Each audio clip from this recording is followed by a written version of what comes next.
Hey guys, so we're back again with Espen. This time we're going to cover some of the crab ride, which, like I mentioned in the last video, it's one of the most important positions in modern jiu-jitsu, I feel. It's like analogous to like a triangle choke or an arm bar. There's so many different ways to set this position up, and it leads to taking the back, which is like a match-ending thing. It's not like a sweep, right? So before we get into the content, if you guys like the video, please click the bell button, click like, it helps promote the video. Hey guys, so today we're going to work on the crab ride position. The crab ride is something I've done for years with a lot of success. It's very nice because this scramble happens a lot in jiu-jitsu. It can happen from the traditional berimbolo, but can also happen from other scrambles. You can jump to it from top, or it can happen from the matrix. So we're going to dive into this position, and we're also going to see how it's connected to the X-hook that we worked on in the last video. So as I said earlier, there's many ways to enter this position, but we're going to do similar as last time. We're going to enter from the double pull De La Riva position. If you haven't seen the first video, I would recommend doing that, because then I'm really going in depth on how to enter and being tight throughout the process. So, similar as last time, we get the grips, and we get tight, and we're in the position. So there's different options from here. You can lift and go directly into the crab ride position and then start working. But what I also like is I like to use the X-hook as a, how can I say, a station before. So I don't go directly to crab ride. I go first X-hook. From here, I have a lot of options. And then if he's sitting on the butt like this, then I'm going to use the X-hook because all his weight is centered on the hip. So I can take advantage of that and lift him easily. But what I feel when I'm doing this position, people start to go on their back, trying to have a heavy ass, so it's like really hard to lift them, and then I like to connect into the crab ride. So what's really important when you're doing the crab ride is focusing on the hooks. If you have loose hooks, they're gonna escape and start pummeling their legs, and you're gonna lose the position. So you have to always look how I'm pinching my knees downwards like this. That pinch makes it really uncomfortable for the person you're doing it on, because now it's hard for him to move. So if I'm loose, he can move, he can start creating stuff. By pinching, he's locked.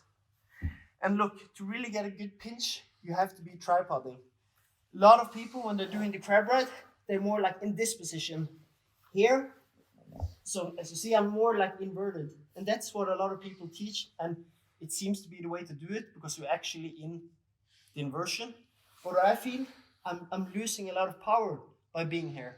So what I like to do is to have my forehead on the mats, being on my shoulder and tripoding. Now I can kick also with my legs, you see? So I can really control the hooks. It's super hard for him to escape, and now I'm in good control. The advantage of being in the tripod is also that you can create a lot of momentum. You can look on the ground and spin to the other side with a lot of momentum. If you're down here, it's very hard to create fast moves, but by being out here, you can let go of the leg, have double pant grip, and you can switch side and start pulling with a lot of force. So as you can see, the advantage of tripoding is huge. So when you're really good at having strong hooks, being tight, that makes everything way easier. And then you can find the ways to the back naturally. So for example, when I'm here, I can just start kicking out. You see, his back is exposed, and I can start climbing for the back. So, but just by being tight, finding ways to the back gonna be very easy.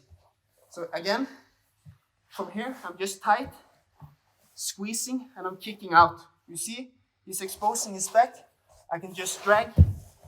Now, find the back.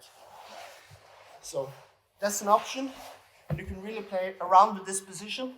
But one attack that I really like to do from here is going for the collar grip. And the reason why I like the collar grip is by being just on the pants, I'm only controlling the lower body. But grabbing the collar, I have control of his whole body. I'm controlling upper body and lower body. That's why I'm reaching for the far. I'm always trying to reach for the far, because if I'm grabbing the closest, it can fall off. So I'm trying to reach here and get a grip. If you can't get this one, then you can go here. But if you can, grab here.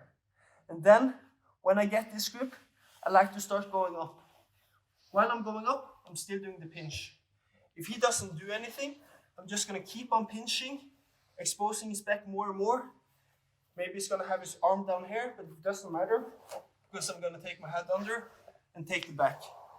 That happens sometimes, but what I feel happens the most is when I'm doing this, people get stressed. So they start opening their legs. I'm gonna use that to create the momentum I need to spin to the other side. So he started opening his leg. Instead of forcing the move, I'm going with him and see. I'm not rolling on the neck, I'm looking the other way. So I'm going here. And then I'm kicking and pulling and throwing in the hook. What's important here is I cannot just lay on this side, because now he can hip escape out and I can lose the position. That's why I'm using these toes to force him to this side, and now I can throw in the hook and take the bait in a very safe way. So again, going here, being tight, going for the X hook. He's starting to lay down, lifting. Now it can be kind of hard. The way he's having his body now makes it really hard to lift. So instead of forcing that move, I'm going into crab ride here. I'm making sure I'm tripoding, having tight hooks. And then when I feel ready and I have a controlled position, I'm gonna let go of the pants and grab the far collar. From here, I'm gonna start walking up. So that's very important detail. I don't want to start rolling here because my momentum is not strong. So I want to go up and make him, like force him to make a reaction. Then when he's making a reaction, I'm gonna jump down and spin. So he's opening his legs, we're gonna spin, pull and kick. Then throw in the leg and look, force him to this side, get the hooks in, and secure the back. All right, guys, so just like before, I think one of the best ways to develop this stuff is to start in the position, right? It's hard enough sometimes in the beginning to get to these positions if they're new to you. So like maybe you're trying to set it up from a matrix or from De La Hiva. So there's a lot that can go wrong in the process of getting there.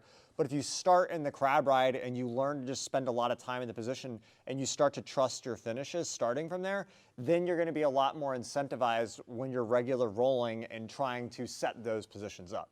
So again, this position, like Espen mentioned, he showed it from the bolo setup, but once you start in that crab ride position, there's so many different ways you can get there, right? You can get to this position, just to show a few, go up. I mean, if you're just doing like a classic back take where you do the deep De La Hiva from here, you can grab the hip and switch in. This is like the classic back take. A lot of people call it the baby bolo, but if he starts to fall back from here, this immediately starts to turn into the crab ride, right? So a lot of these things are gonna start popping up from there. I think another common one might be go up, just like if you do like a reverse De La Hiva invert, right? So if the leg's back, we're here like this, right? We go through, boom, here. The positions are all starting to open here. Right? If you do it from like waiter sweep sometimes. You can do it from waiter. You want to show that one? Yeah. So you can be doing deep half guard, you go to the waiter, and from here, create space, throw the leg in, start going. Right. Then a lot of times you're just going to fall down on their back, under the pen, and then you're in the position, ready to attack. Yeah. So again, and there's plenty more than that. There's the matrix, which we'll do a video with on soon with a bunch of different setups and kind of the ideas of it. We'll also probably do some stuff with Tommy on the collar sleeve, the Keymaster, and maybe some matrix and crab ride stuff as well. But again, so that's why I really like the analogy of like having a good triangle choke finish, right? There's like triangle choke finishes from close guard, from spider guard, from worm guard, but they all have something in common when you get to the triangle choke. So having a good crab ride also can be used passing, right? So just really work on that position. You start finding all these places to add it in. Okay, guys, so if you like the content, as always, like, share, subscribe. Also, check out wolfingacademy.com. I'll leave a link in the description for a 15% discount. If you guys have any questions, please comment and let us know. I'm going to be here another 2 or 3 weeks, so we're going to do a lot more videos. So let us know if you guys have any specific requests or anything you guys want to see. All right, guys, thanks a lot.